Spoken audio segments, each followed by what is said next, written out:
One nation one election एक अत्यंत दूरदर्शी विचार है। इससे देश को अनेक फायदे हो सकते हैं। उक्त विचार राज्यसभा सांसद श्रीमती सीमा द्विवेदी ने व्यक्त किए। वे एक राष्ट्र एक चुनाव अभियान के अंतर्गत औराई ब्लॉक सभागार में आयोजित जिला स्तरीय महिला संगोष्ठी के मुख्य अतिथि पद से अपने विचार व्यक्त कर रही थी।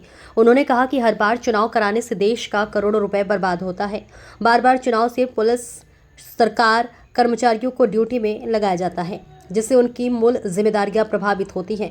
वहीं बार बार चुनाव आचार संहिता लागू होने से विकास कार्य भी प्रभावित होते हैं। इससे इनकी मूल जिम्मेदारियां प्रभावित होती हैं। वहीं बार बार चुनाव आचार संहिता लागू होने से विकास कार्य भी प्रभावित होते हैं। एक चुनाव होने से जनता और नेताओं दोनों का ध्यान विकास पर केंद्रित होगा। इसलिए ये समय की मांग है कि देश हित और जनहित में एक देश एक चुनाव अभियान का समर्थन करे। प्रारंभ में अतिथियों का स्वागत करते हुए एक राष्ट्र एक चुनाव अभियान भदोही की जिला संयोजिका डॉक्टर रोली सिंह ने कहा कि भारत एक विशाल लोकतांत्रिक देश है, जहां अलग अलग समय पर लोकसभा और विधानसभा का चुनाव होता है। इससे देश में लगभग हर साल की किसी न किसी राज्य में चुनाव होते रहते हैं। इसके कारण न सिर्फ सरकार और प्रशासन की गतिविधियां प्रभावित होती हैं, बल्कि देश पर आर्थिक बोझ भी बढ़ता है। अतः एक देश और एक चुनाव के समय की मांग है। विषय प्रवर्तन करते हुए इलाहाबाद उच्च न्यायालय की वरिष्ठ अधिवक्ता एवं संविधान विशेषज्ञ एडवोकेट विजयश्री सिंह ने कहा कि भारत में 1951 से 1967 तक राज्य विधानसभा और लोकसभा के चुनाव एक साथ आयोजित किए गए, किंतु बाद में ये चक्र टूट गया। वर्तमान समय में चुनाव हर वर्ष और कभी न कभी एक वर्ष में अलग अलग जगहों पर होते रहते हैं।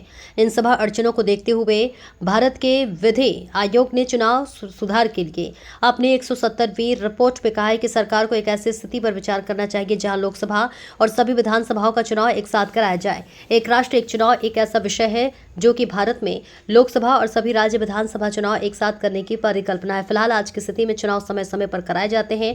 इसके परिणाम स्वरूप पूरे वर्ष में चुनावी माहौल बना रहता है एवं सरकारी कामकाज प्रभावित होते हैं। एक राष्ट्र एक चुनाव की परिकल्पना का उद्देश्य इस स्थिति को बदलने और देश की चुनावी प्रक्रिया को अधिक कुशल व व्यवहारिक बनाना है।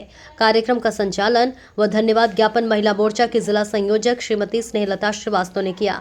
कार्यक्रम का संयोजक दीक्षा सिंह के नेतृत्व में श्वेता मीनू पूजा आदि ने किया। इस अवसर पर भाजपा जिला अध्यक्ष दीपक मिश्रा, ब्लॉक प्रमुख श्री ब्रजमोहन मिश्र, विकास गोवर्धन राय, डॉक्टर प्रीतिपाल, डॉक्टर नम्रता दुबे, डॉक्टर नीतू शुक्ला, प्रोफेसर सुचिता वर्मा, अर्चना पटेल, आरती सिंह, मनीषा मौर्य, चंदा आदि उपस्थित थी। देखिए ब्यूरो चीफ वाराणसी से दीपिका की खास रिपोर्ट। एक साथ चुनाव हुए पूरे देश में, लेकिन धीरे धीरे यह परंपरा टूट गई और चुनाव अलग अलग होने लगे। जब चुनाव अलग अलग होने लगे, चुनाव लगातार सरकारें आई, सरकारें गईं। 1983 में इंदिरा गांधी की देश की प्रधानमंत्री थी। चुनाव आयोग ने एक प्रस्ताव पेश किया इंदिरा गांधी जी को कि प्रधानमंत्री जी पूरे देश में एक साथ चुनाव कराने के लिए विधेयक लेकर के आई है, लेकिन ये नहीं हो पाया। आपको पता है कि हमारे देश के प्रधानमंत्री नरेंद्र भाई मोदी